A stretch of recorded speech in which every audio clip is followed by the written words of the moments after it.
Welcome to Bitcoin.com Expert Interviews. My name is Corbin Fraser. In this series, we talk to crypto and Bitcoin industry experts and ask them to share their insights and their knowledge about their craft to you, our viewers. On this week's episode, we have Jason Tomlinson, CEO of CoinAlpha, a market-making firm based out of the United States. CoinAlpha is also the creators of the open source crypto trading bot software Hummingbot. This allows anyone across the world to permissionlessly run their own crypto trading bots without extreme knowledge of development. Anyone can run it.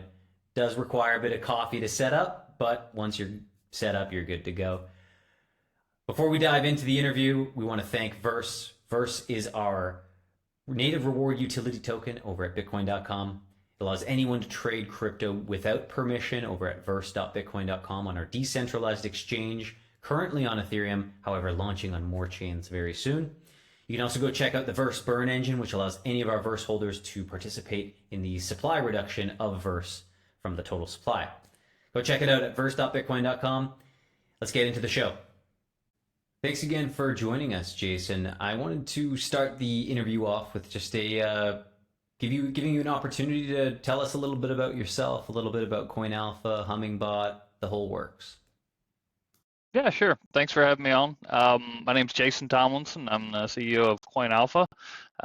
We are a venture-backed fintech company working in the blockchain space since 2017. A little bit of my personal background. Most of us that in the CoinAlpha history, we come from TradFi trading shops. I spent 10 years running a payment gateway for a company called LexisNexis. A lot of people know them for their legal databases. I was on the kind of business services side, Visa, MasterCard, electronic payments, remissions, and stuff. So transactions were kind of part of my background.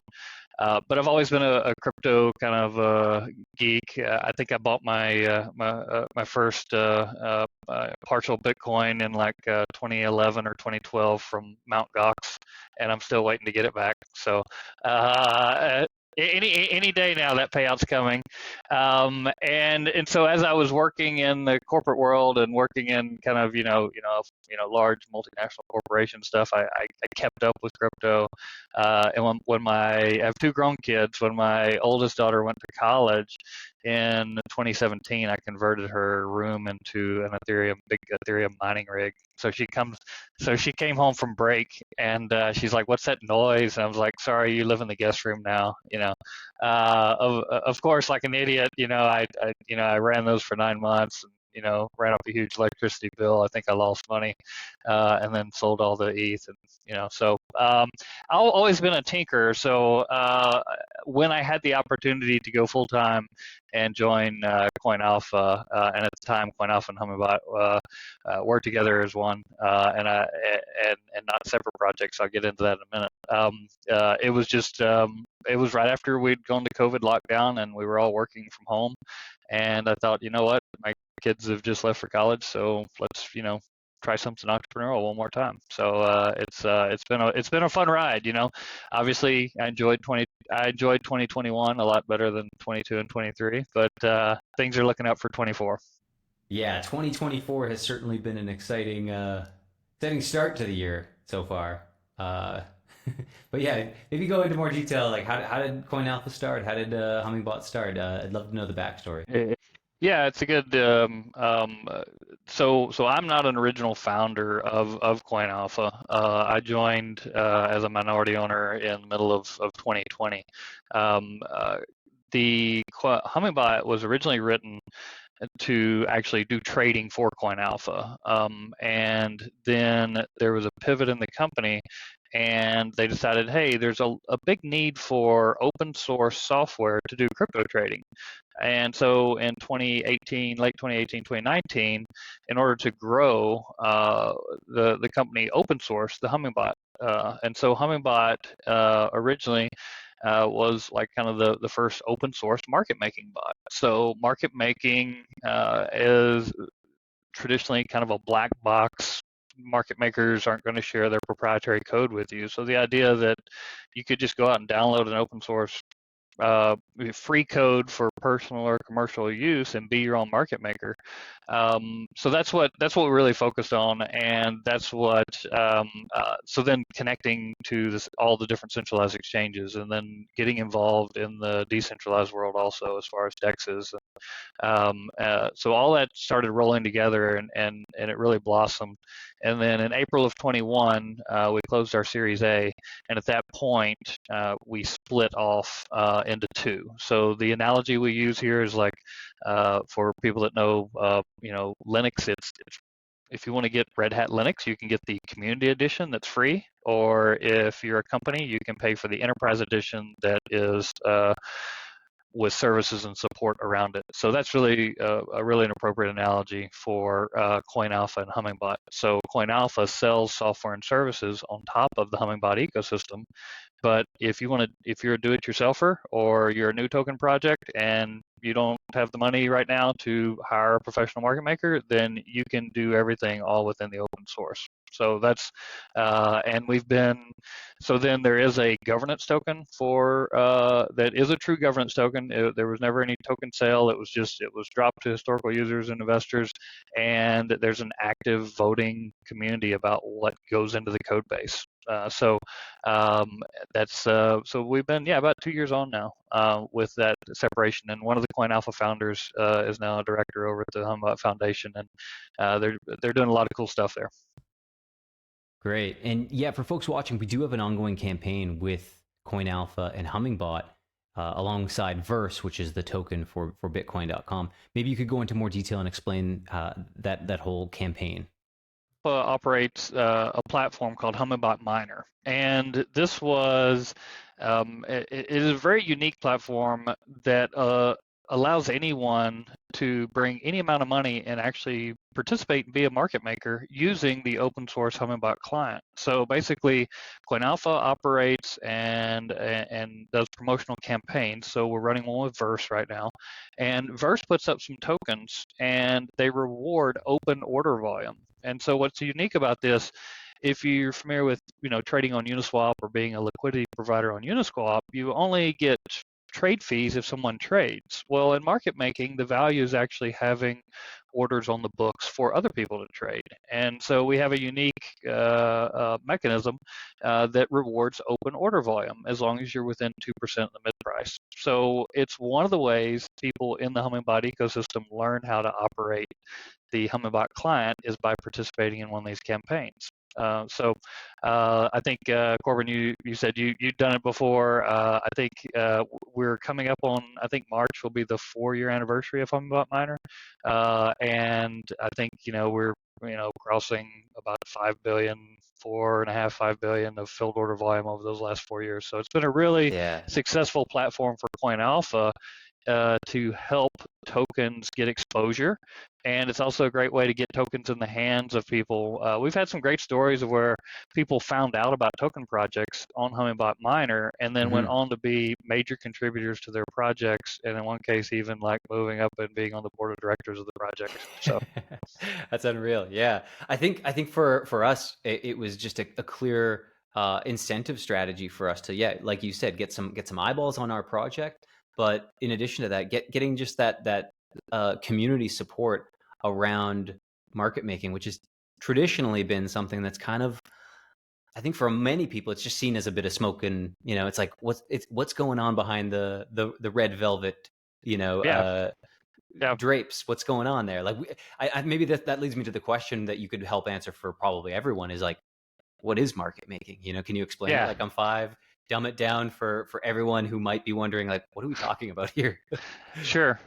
Yeah. So we were just talking about Hummingbot Miner, and that's like what we would call crowdsourced or decentralized market making. It's organic. It's people are coming in and they're putting orders on the books. But in a traditional sense, when we talk about market making, we're talking about a company or a service provider who fulfills, puts orders on the books and is always buying and selling. So it's very different than directional trading. So directional trading, you and I think Bitcoin is going up, so we're going to buy some Bitcoin at 20,000 and we hope it goes to 1 million and we're going to make a bunch of money. Market making is being holding both sides of the asset. So if we're trading Bitcoin against USDT, we're holding Bitcoin, we're holding USDT, and we're always willing to buy and sell it. And so that's a little bit throws people off a little bit. Like, what do you mean you're always willing to buy and sell it? Well, we're actually if Bitcoin's trading 40,000, we're actually putting that we're willing to buy Bitcoin at 39,900, and we're willing to sell it at 40,100. And what market makers love is markets that go in nice little ripples, okay? Because then we're capturing spread. So we're selling some Bitcoin at 40.1, and then we're buying it back at 39.9. Selling it at 40.1, buying. What market makers hate is volatility. But so market making is when you go to a centralized exchange like Coinbase or Binance or wherever, and you see those orders on the books, and you're looking at what price you can buy. That is, for most tokens, is populated by a professional market maker, and they are either using their capital or using the token client's capital to actually populate the books. So that's the answer to the very simple what is market making. Market making is holding both assets of a market and being willing to buy and sell at all times. Okay, because if I bought my Bitcoin at 20K, I'm not willing to sell it right now. I want to wait for 50. So I'm not a market maker. I'm taking a directional position. A market maker is always in the market. And so the next part of that I think makes sense to go into is why are market makers necessary? Okay, and particularly for, let's don't use Bitcoin, let's use Verse, or let's use other tokens. When you launch a token, you don't the books just don't automatically fill themselves. It'd be nice if they do, but it's liquidity doesn't just happen. And when we talk about liquidity, one clarification I like to make when I talk about liquidity is a lot of people think about liquidity as, okay, what's my net worth? How much do I have liquid worth? How much cash do I have? That's not what we're talking about here. When we're talking about liquidity in markets, we're talking about how much can you buy or sell without moving the price X%. And so that's sometimes called slippage. You see it. So if there's a token I really like and I want to invest $5,000 in it, but I go to wherever it's traded and there's no liquidity on the books, then if it's trading $1 and I want to buy 5,000, I might push the price up to $5. And so now I own it at 2.5, and I'm like, okay, well, that's not worth it. So I've got a slide here that that's kind of the key parts of why a market liquidity. Number one, it's essential for efficient markets. Okay, it invites participants with varying needs. So, for example, if I want to buy $5,000 worth of your token, if there's a liquid market, then I can do that. If I want to be a market maker, if I want to do arbitrage, the market has to be liquid. There has to be orders on the books for that. I just talked about reducing asset price impacts, meaning slippages. So if you only have $500 of worth of your token on either side within 5% of the mid price, no one's going to trade it because the slippage. So the reason you want liquidity is that it lowers risk for the market participants. Let's say I do buy 5,000. Well, as long as that market remains liquid and there's orders on the books, I know I can exit that at some point in the future. Versus what happens if there are no sellers, or what happens if there are no buyers? And another point is that, like I mentioned, this liquidity that we're talking about, it rarely occurs organically in new markets, and that's a real.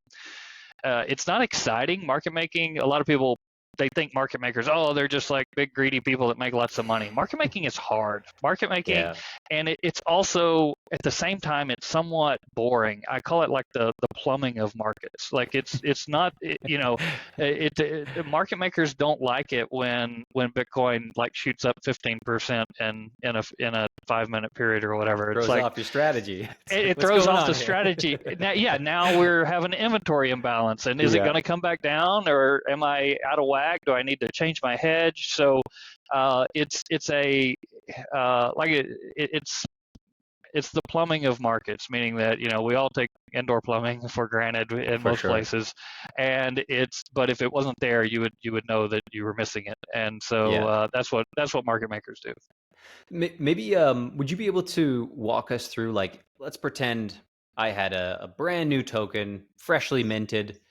what would your point of view be in terms of like what's the ideal strategy for getting sufficiently liquid markets created to support a growing community?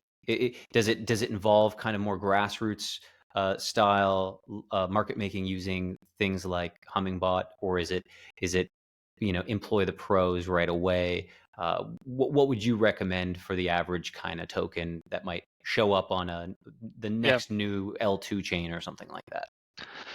Yeah, I'll take that. Actually, there's two parts to that. The first that we see a lot when tokens launch is they put out their tokenomics, or they put out this pie chart that shows, okay, here's how much are going to the team, here's how much to investors. We're going to airdrop this to these people. One of the biggest mistakes that we've seen is not allocating enough early for liquidity. So a lot of times they'll have a little slice of that pie that says, all right, we're going to allocate 7 to 10% for liquidity. But if you put that in your lockups like you do for your team and your investors, then you don't have the tokens to go create the liquid markets you need. So number one advice is if you're launching a new token and you're putting together your tokenomics, make sure your liquidity slice is available day one. Mm-hmm. Otherwise, you're only going to be able to build your liquidity in your markets, whichever ones you choose, like very small incremental, and you're going to be Mm-hmm. dependent on those other participants, which they may be, if you're airdropping or something, they may just be dumping on the market, and there's nowhere to dump them, right? So because there's no liquidity you can provide. So that's advice number one, like pitfall to avoid is when you're getting your tokenomics ready, make sure you allocate tokens for liquidity and make sure they're available day one.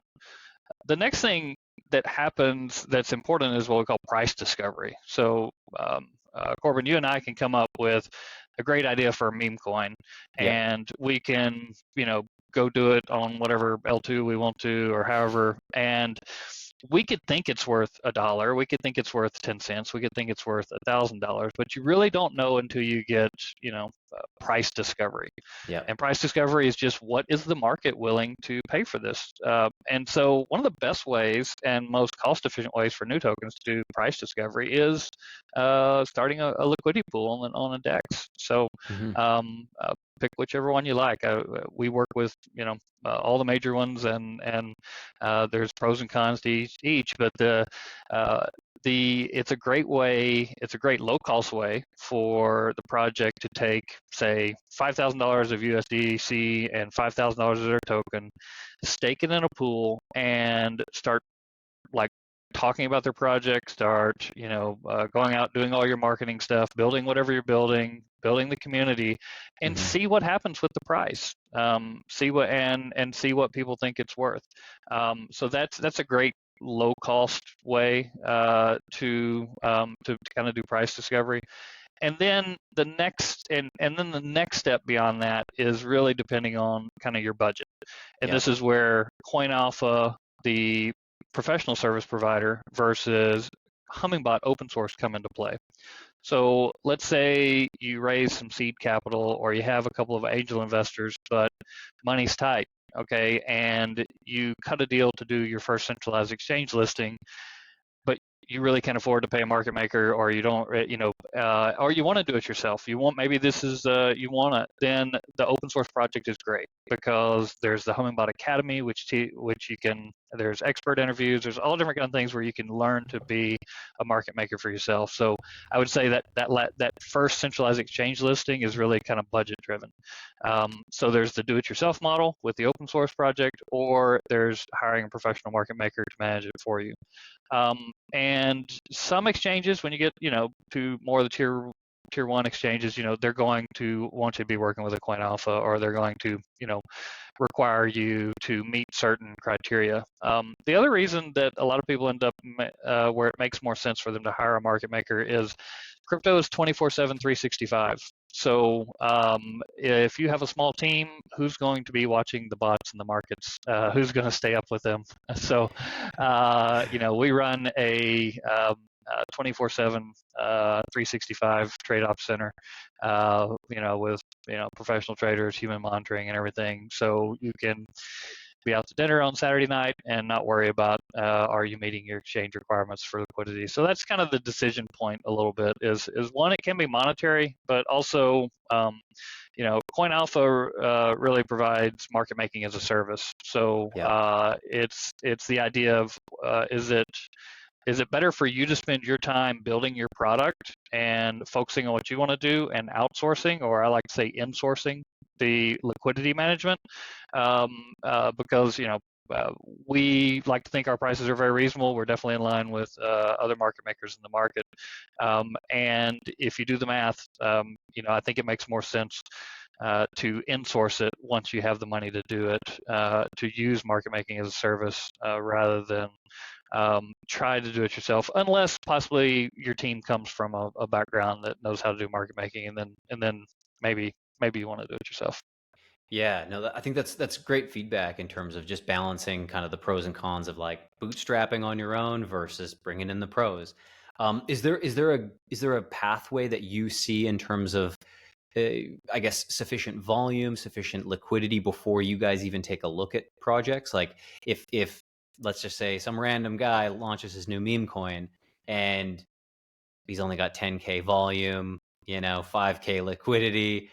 Is it like at what point do the professionals say, "Hey, we can help you," or is like you're not quite there? You don't have the community. You don't have the meme's not good enough, sir.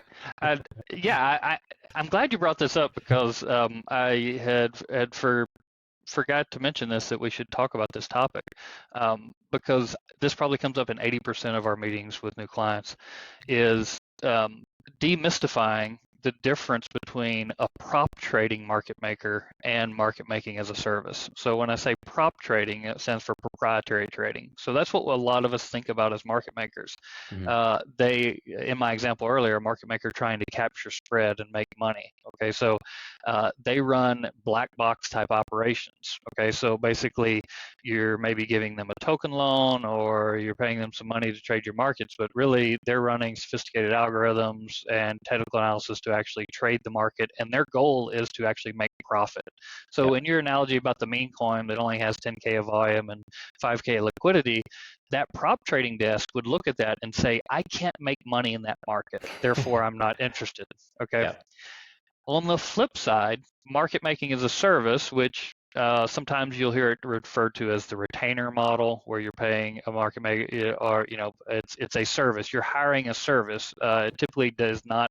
CoinAlpha is not non-custodial, meaning that we provide a service, meaning our platform operates and runs trading activities on your behalf, but we never take custody of your funds. Okay, so and because of that, we are not a prop trading desk. Everything that we do is out in the open, and you're actually part of that decision-making process. Okay, so in our case, we, in your example of the meme coin, absolutely, if that person had raised funds to and was able to, pay us monthly for our services, then they get to be an integral part of how their liquidity is shaped. So this person would say, I've got $5,000. And I'd say, okay, we need $2,500 on the bid side and $2,500 on the ask side, and we'll adjust our strategies accordingly, and hopefully your project grows. Now, does it make sense for someone, to build a market with that thin of liquidity? Probably not. They probably should be building and trying to grow their community. Back to my example of starting out with a small DEX pool somewhere to kind of build up some interest in the token before you start paying the money. And then also centralized exchange. Everyone has seen these emails, or many people have seen like, oh, so and so is getting delisted from. So you really need to build your community. You need to build your volume up in either tier 2, tier 3 market, centralized exchanges, or index pools before you actually go look for that, everybody wants that Binance or Coinbase listing, but you gotta build before you get there. For sure. Yeah, I think that's great advice. So I guess for other folks looking at market making professionals such as yourself, what type of advice would you give to a new project in terms of partners? I think if anyone's dug into creating their own token, it's pretty often you get these, like you said, there's like the black box deals. Sometimes some of them look a little sketch. Some of them are a little sus. But then you come across professionals such as yourself, where it's like, okay, this is a breath of fresh air. Yeah, You know, real faces, real people. They're not just yeah. anime cats on Twitter or something like that, telling you they're going to help your token. So I guess like what should folks be on the lookout for? You know, what would you recommend to a new team? I tell you the other part. So we just talked about the difference between prop trading desk and market making as a service. Um, I guess since I've been in this, just professionally now, as a hobbyist for a long time, but professionally for 3.5 years now. I think we're seeing a shift away from another key differentiation is the token loan option model versus the non-custodial model. And that's probably one of a really important first decision that a token has to decide. So if the project is getting a big check from a VC, is backed by large VCs, they're probably going to go the token loan model with a very large market maker, and that probably makes sense for them. Okay, but if you are a smaller token and you've just raised seed capital, angel investors, whatever, you have a decision to make here. Even if you have the opportunity to go the token loan model, you need to decide whether or not that's right for you, because the token loan model works really well in bull markets. So the token loan model is basically you don't have to bring any quote asset. So if you're trading against the USDT, you don't have to bring the USDT. You just loan some percent of your token supply, typically for a year, to a market maker, and that market maker typically has the option to buy those tokens at some strike price at the end of the year. Well, obviously, if when you do the loan, the strike price is $1 and your token goes to $10, well, you're happy because your token's going up. Well, guess who is also happy? That market maker who now has the right to capture 9x on your token. And so maybe they dump it on the market and your price goes down. Maybe they don't. And so that's now what we really saw coming out of like the FTX and Alameda collapse, and even before that it was trending this way, is a lot of the larger projects started realizing they were really giving up too much value in the token loan model. And so they really started looking more to this non-custodial. So the non-custodial idea is that, okay, you do have to pay some sort of monthly fee. Okay, you do have to put up the quote asset, but you retain all upside potential. So if in my example where your token goes from $1 to $10, that's yours to decide. Mm-hmm. And you have full control over that to decide, yes, I want to sell those tokens now to generate for my next step in my journey of my project, or no, I think the token's going to 100, so I'm not going to sell it on the open market. So we've seen we work with a lot of larger L1 foundations, and we've seen a lot of them moving away from token loan models and more into non-custodial setups, based on their experience during the past bull run, where they really say, hey, everybody made money last time, but we left a lot of money on the table, or we transferred that value to others via the token loan. So I'm not going to say one is right or wrong the other, because if you're going to do a listing on a major exchange, you're going to need to bring hundreds of thousands, if not $1 million of quote asset, and a lot of projects don't have that laying around. And so the token loan model and pairing up with a prop trading market maker is the right choice for them. But maybe for smaller mid-tier tokens already listed other places, maybe they have expiring deals, getting some tokens back out of token loan, coming out of the bear market, maybe the non-custodial model is better. Yeah, that's brilliant insights, I think, for folks in new to creating your own token or joining a new project. I think folks are going to have to share this interview around, because I think you hear stories a lot within the crypto space, especially on Twitter or X.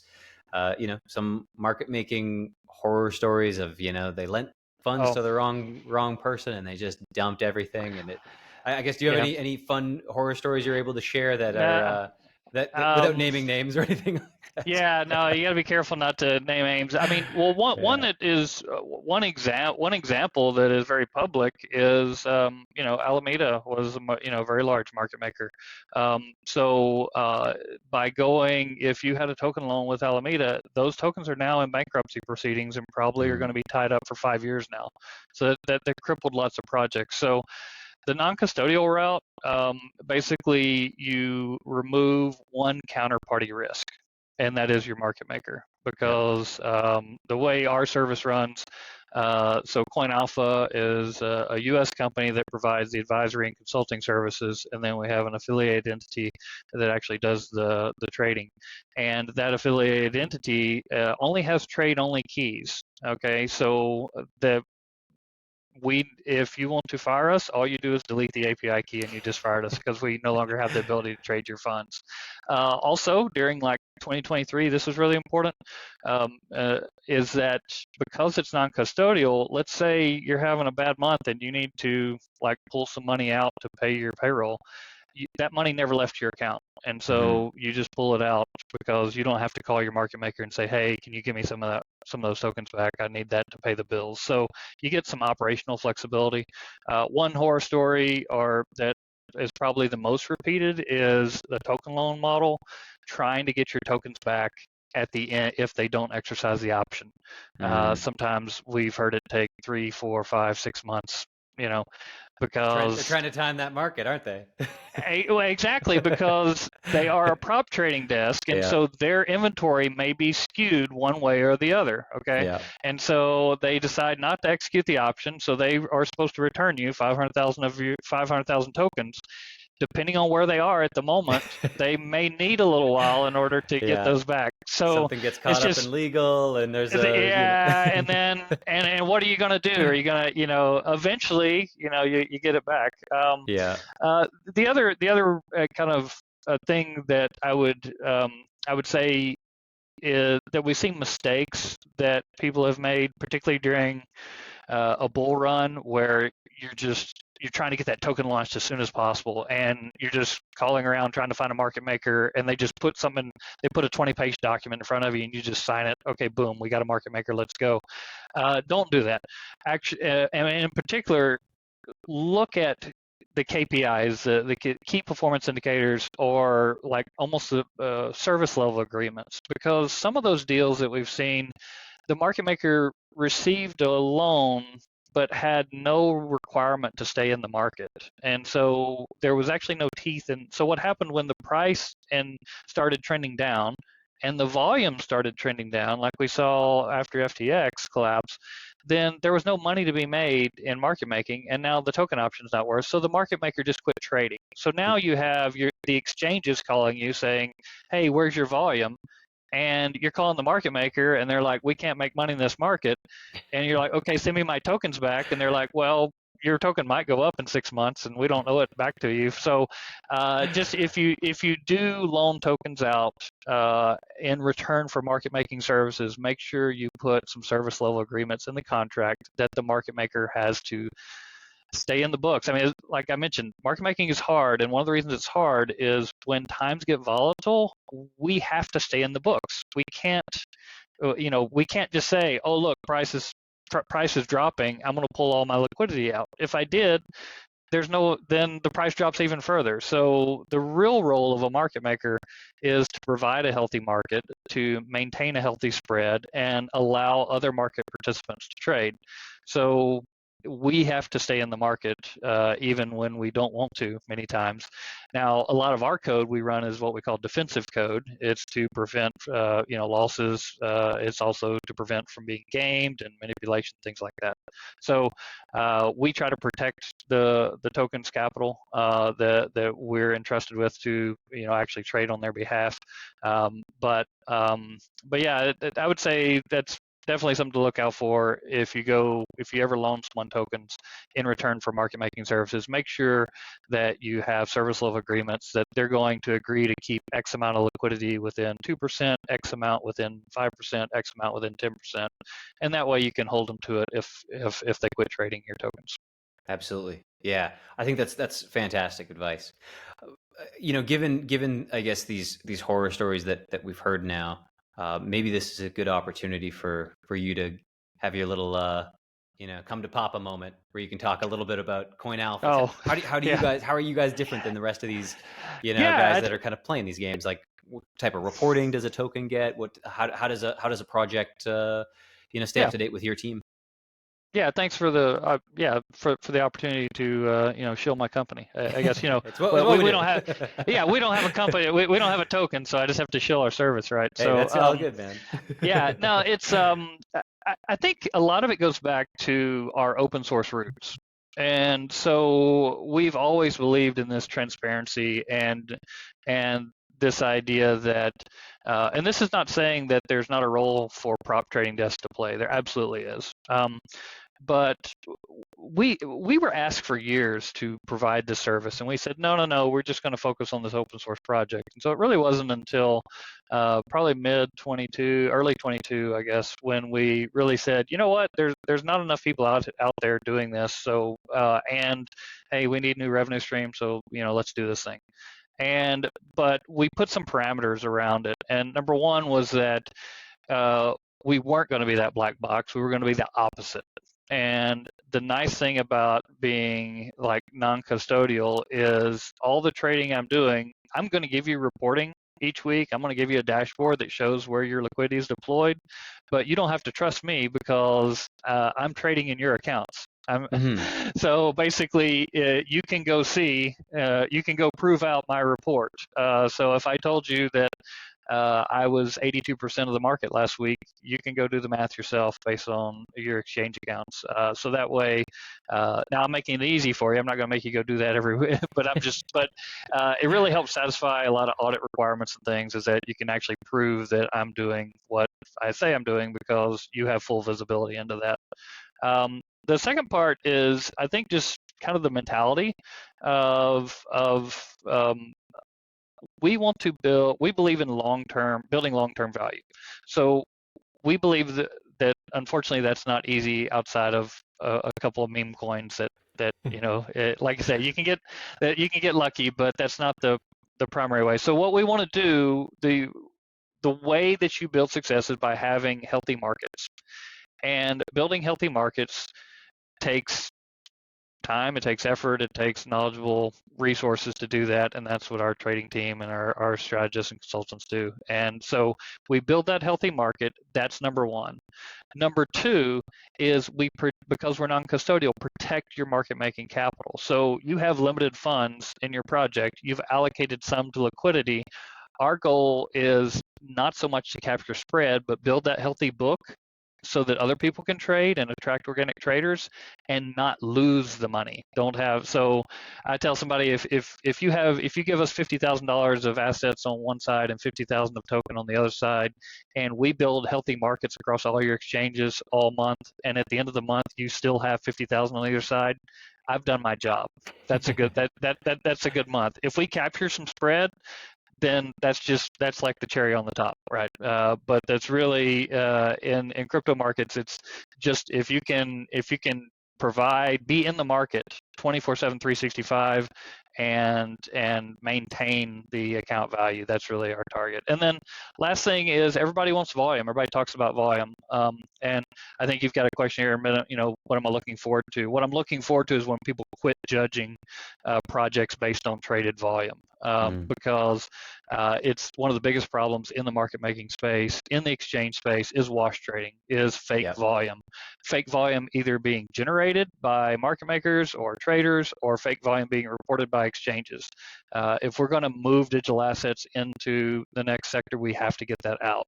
So one of the things, we have a set of internal fair market standards, and so we will not wash trade. As soon as someone calls me or we get a lead that comes in and says, hey, I want to get listed, and tier one exchange told me I needed $1 million of trade volume a day on my smaller exchanges. How much will you charge me to generate that? That's a proverbial, click, hang up the phone for me. That's not somebody I want to do business with. People that are more into it they believe in their project, they believe in the value proposition. Regardless, I don't care if we have customers who are GameFi, Metaverse, layer ones, layer twos, as long as you believe in it and you're solid and you're doing things the right way and Yep. you're willing to then we want to come alongside you and actually be aligned with you. And we give a lot of advice and we do a lot of matchmaking. There's Hmm. many things we don't do, but the cool thing about where we sit in the market is that we know a lot of people that do. So if you're looking Yep. for listings, then hey, I know a guy that knows all the people, and he can maybe get you a better deal on listing. If Yeah. you're looking for marketing, you're looking for we know we just tend to kind of touch all the different points. So For sure. I would say that's probably our main differentiator. We're all my past experiences in service businesses, and so we are undoubtedly a service leader. If we lose customers, it's because they ran out of money, or it's a bear market, Yep. or they need to go to a different model, or we don't lose customers because they're unsatisfied with their service. And we have a great global team, providing 24/7 coverage. And yeah, I love our people, and I think all of our clients, most of our business comes from referrals. So that is probably the number one thing that I'm proud of about how we operate is transparent. And I think maybe it's a little cliche, but it's like sometimes we have a tagline in our marketing materials: "Your trusted liquidity provider." We're trying to bring the trust back to market making For sure. because many people have been burned. So we're trying to be that good guy. Yeah, I think that's a noble cause in this space. I think we need more real faces on crypto, and I think guys like you coming out saying, "Hey, you can do this better." I think it's the Yeah, way. yeah, Non-custodial no, first and too. That's crypto yeah, well, first, and man. Yeah. it's, I mean, I'm a hopeless capitalist, so I'm going to make money. Like, people say, "Hey, can't you charge me less?" It's like, no, I've got families to Got kids feed, to right? feed. Yeah, So come on. yeah, Yeah, it's we've got people to pay, so it's for sure. yeah, the cool part about being affiliated with the open source side is if someone says, "But I don't have any money," then I can legitimately say, if you're willing to put the work in, the open source Hummingbot client can do everything I'm going to do for you. Okay, but you've got Yeah. to go learn it and do it. And Well, and so and I speaking love for that they have those myself, choices. Yeah, I've done it. You can learn it. yeah, You can go in on a weekend with a yep, big pot yep, of coffee and you can figure it out. yep. And it's not rocket science. Like it's It, simplified with the education material to a point mhm, where you can set up your own trilateral arbitrage between dexes and yep, between different CEXs, and you can do this whether that's for your own token or for other tokens just to yeah. try to make some money. It's a fun tool.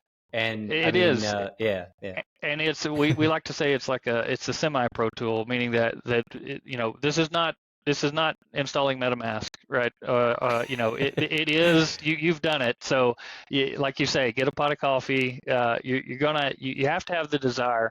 Um, uh, we don't track, or I say we because it's still hard for me not to think of Hummingbot being in the family, but For sure. the open source foundation, like one of the ways they make money is or one of the ways is they get a fee share for if you use Hummingbot and you trade on one of the exchanges that is Hmm. connected through, like an affiliate or broker program. Yep. But uh, the I love the fact that anybody, and we've had some great stories from a couple years ago. One that pops up is a guy had sent an email and he said, I watched every video 5 times. I played around in paper trade mode until I didn't trade real money, and then I finally put in and I started trading $100 using Hummingbot on the Hummingbot miner platform, and I made $5 in the first month. Okay, so that's a 5% return in a Yep. month, right? But the part that got me, because I have kids, is he's like, and I use that to take my daughter out to dinner for her 7th birthday, right? That's And awesome. so this guy, you're in Vietnam. This guy was in a very rural part of Vietnam Yep. and works a very agricultural job, but is an intelligent guy. And this open source project has reached out and opened up the world of supplemental income to him. And I Yep. love that story.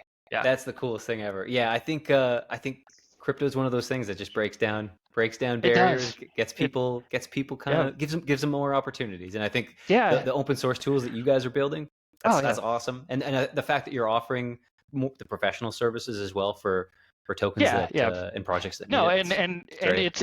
it's a great. We've had people like graduate from the open source, right? I mean, Yeah. people come over. That's why this model works for us as a business, is because they say, hey, I know about Hummingbot. I used to use it a long time ago. Hey, now I'm part of a larger token project, and we're unhappy with our current market maker, or we're looking to uplist. Hmm.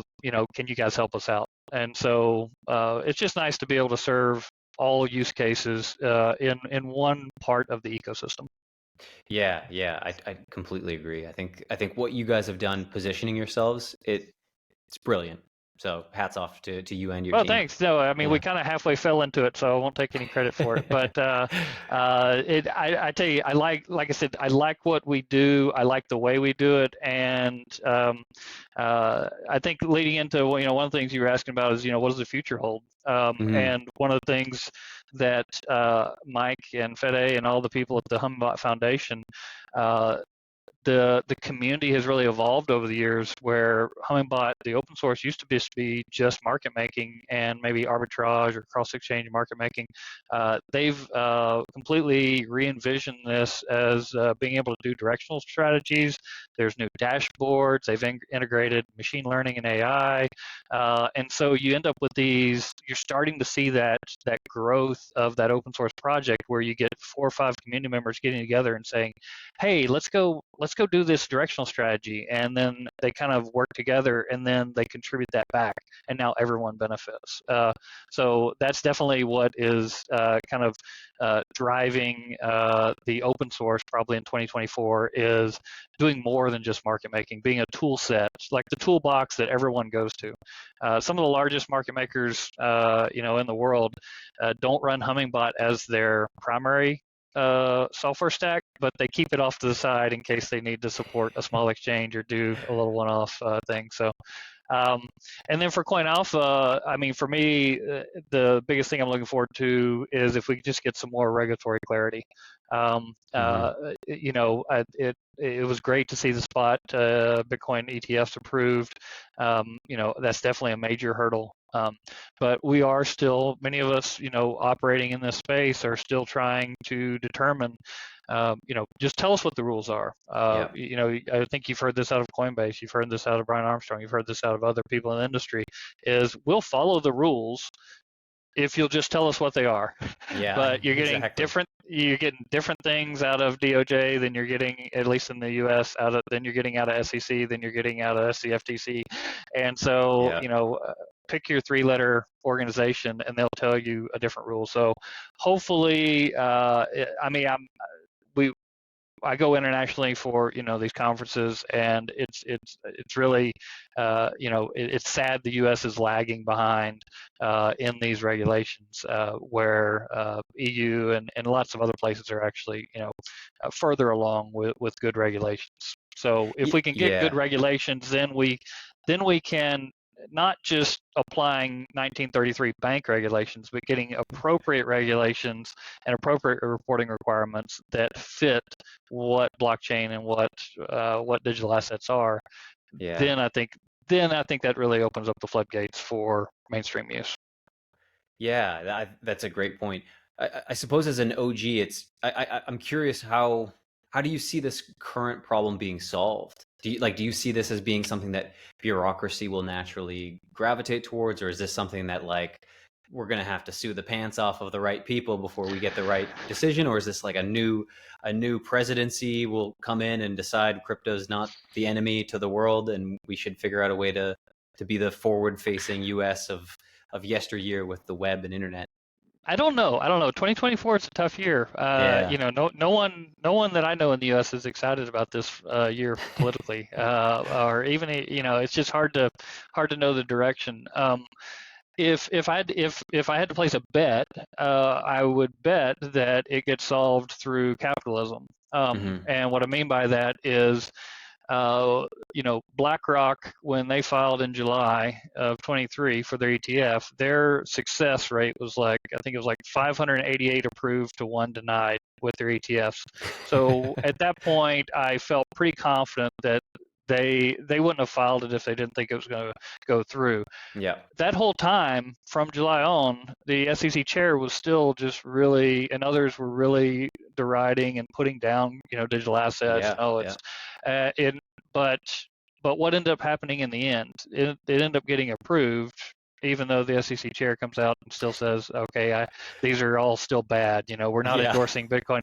Well, so what that says to me is that the marketplace, meaning people in the U.S. with retirement accounts that wanted Yeah. exposure to digital assets, they won. Yeah. And so that's why I believe capitalism is it's imperfect, but it's the best. It's the best that we have. And so I think what you'll see happen is that as long as the builders continue to build things that have real world use and value, and the consumers demand it, just like consumers demanded access to Bitcoin, then it will get resolved one way or the other, because market forces are stronger than Yeah. political elections. Yeah, I couldn't have said it better myself. I think it certainly doesn't hurt to have some big bankers in your corner with BlackRock Oh kind yeah, of saying, yeah, "Hey, no, we want this to right. work too." Yeah, no, and for those purists, I do see the risk associated, with that coming into play, but I think the benefits more outweigh the risk, because we talked probably 18 months ago to a very large Asian bank that was looking to get into digital asset market making, Yeah. and they were looking at Hummingbot, and they said, yeah, okay, it's probably not, far enough along, or, probably not quite our size or enterprise grade. So they said, we're just going to build our own shop in house, and it'll take 24 months. And so there's all this stuff, and that was, like I said, a year, 18 months ago. Yeah. So I still think we're, 3 to 5 years away. Yeah. I mean, I've seen people say, okay, it feels like 2004, 2005 Google, or 2004, 2005 Apple kind of thing. Yeah. I kind of agree with that. I mean, I know everyone's impatient, to like see things, but my big thing, because I've always studied, and I like to study like the evolution of technology and how technology, the adoption curve and stuff, is when I pick up my phone and I say I want to navigate to this restaurant where I'm meeting some friends, I don't think to myself, I'm using the internet. I just think that I press Google Maps, I type in the address, I go. There's no concept of IP addresses. There's no concept of, the translation of the URL to an IP address. Think about in blockchain, we're still copying, pasting these like crazy long, and so until blockchain gets to where it's behind the scenes and people don't know they're using blockchain and there's use case on top of that, that's when, and it just feels like we're still a few years away from that. So everybody that has the ability, keep building us toward that direction. Yeah.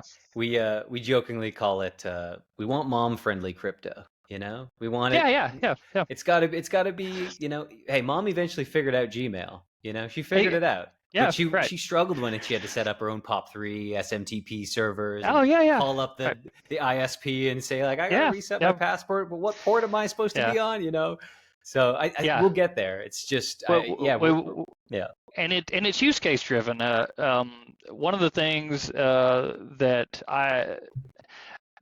I guess call it a pet peeve, if you will, is people that are pushing distributed ledger technology into places where there's already a perfectly good solution for it, right? Yeah. And so it's like you don't need to reinvent the wheel for everything, but there are so many use cases where this solves some big problems.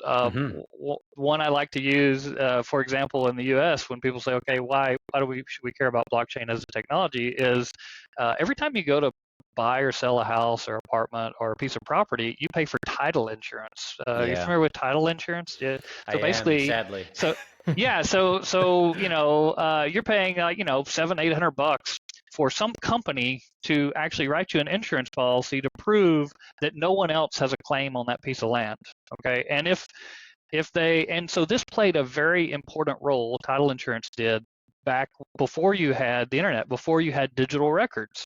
because that title insurance company would go to the local courthouse and they would check on things and they knew. But now that all the records are digital online in all the counties and states across the US, why are we still paying title insurance? Why Yeah. couldn't you just put those on a blockchain and that title to that property becomes an NFT? Yep. And when I buy it, that NFT transfers. That's a great use case. And what's the cost to do that? The price of the Yeah. gas. Yeah, so so those are the types of things that I'd love to see 10 years from now. I'd love to see like where just distributed ledger technology.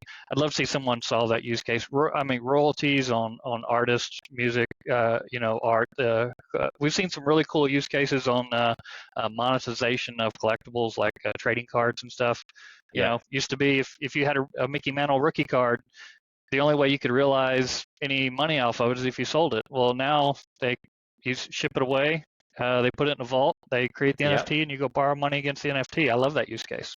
I was showing my dad that he's a bit of a hockey card collector, and Oh, okay, cool. I was showing him some of the real world asset NFTs that have recently come Yeah, out. Where they're in Bricks vaults, and you've got this digital representation. You can claim it back from Bricks if you really want it, yeah. or you can trade it, and you can potentially create like a market for some of these different cards. It's Yeah. really No, fascinating use case. Yeah. it is, and those are the ones I'm most excited about at a personal level. So we may not be serving these, but those are the use cases For sure. that like I said, you're using distributed ledger technology to actually create value, and that's what's really going to drive adoption. And of course, all these L1s and L2s are going to be the underpinning of that. Yep.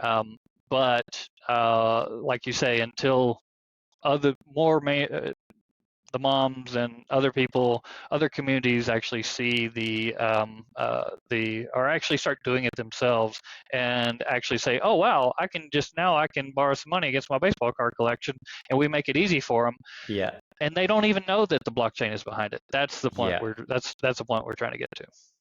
Couldn't agree more. Yeah. I guess shorter term time horizons, what's got you optimistic for 2024? I think we're seeing a lot of change in crypto just in the last few months. So it does seem like 2024 is going to be a bit of a rodeo. But any insights? Nothing main. I tell you what surprises me is how every time we say the Bitcoin cycle is going to be different, and every time it looks the same. And so I guess I would say I'm a more curious spectator. Yep. Because I've been around, let's see, 3 cycles now, right? Mm-hmm. And I remember the same thing being said, you just substitute a different statement. Oh, this cycle is going to be different because of X. Yep. Okay. This cycle is going to be different because of the spot ETFs in the US. This cycle is going to be different and so it'll just be Bitcoin just in particular, it'll just be really fascinating to see if this cycle plays out, given everything around it. Does it play out like the others? Like I said, I think it will. I think it will. I think the people that saying it's going to zero are wrong, and the people that saying it's going to a million are wrong. I think you're going to see new all-time highs roughly about the same time after the halving that you saw last time, and I think those highs continue to diminish in number of returns, like percentage of returns, but. Mm-hmm.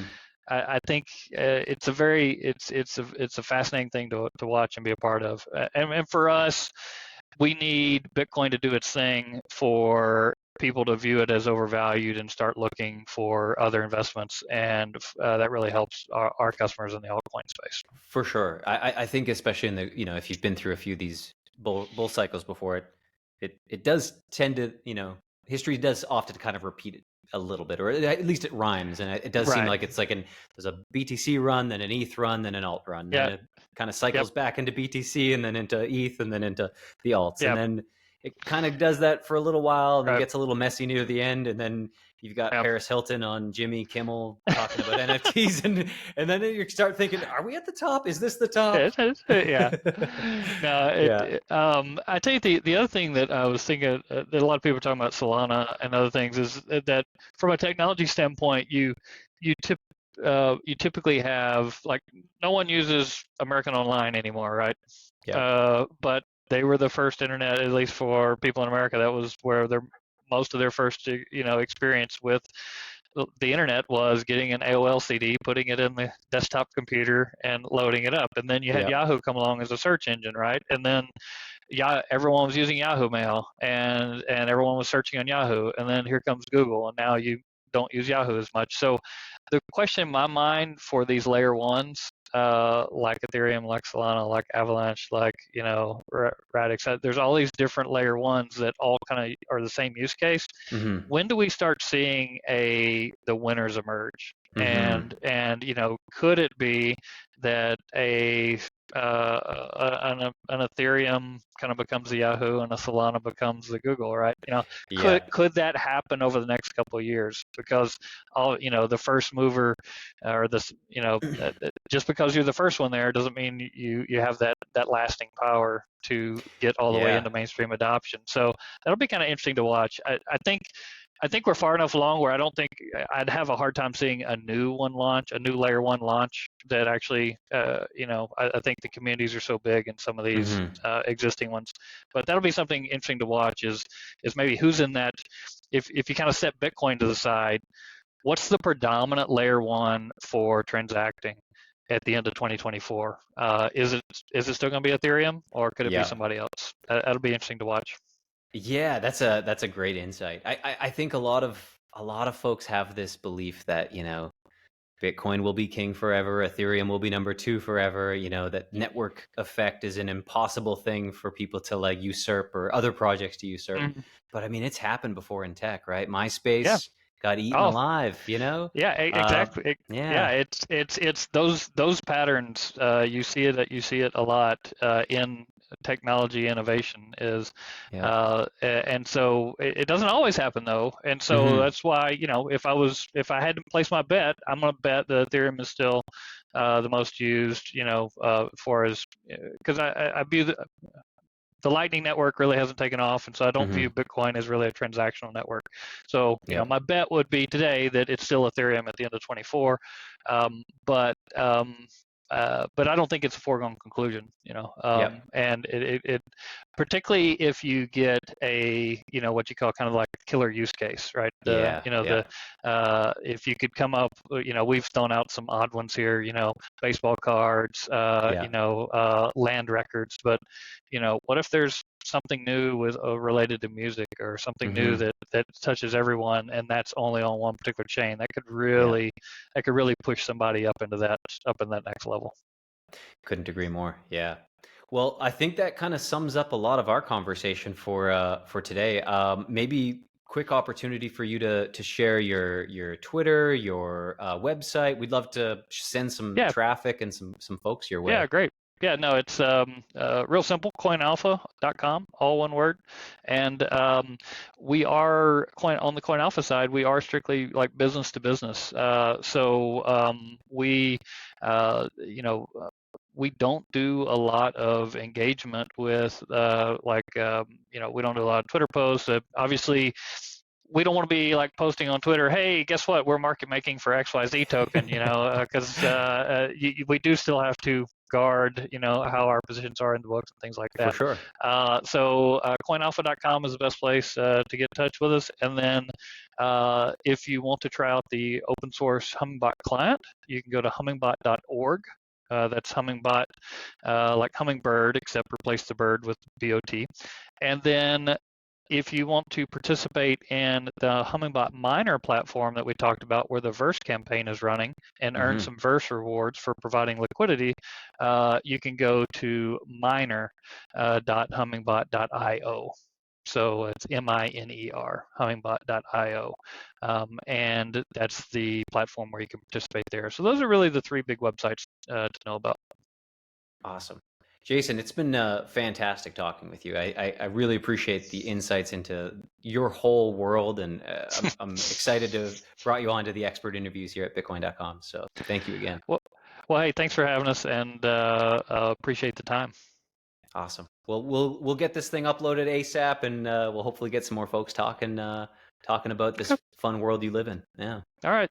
Hey, thanks for Awesome. the opportunity. And if, like I said, if we need to do it again, we'll do it again. Awesome. All right. Great. Thanks, Jason. Go enjoy your day. See you. All All right. We'll right. chat soon. Thanks. See you, man. Bye.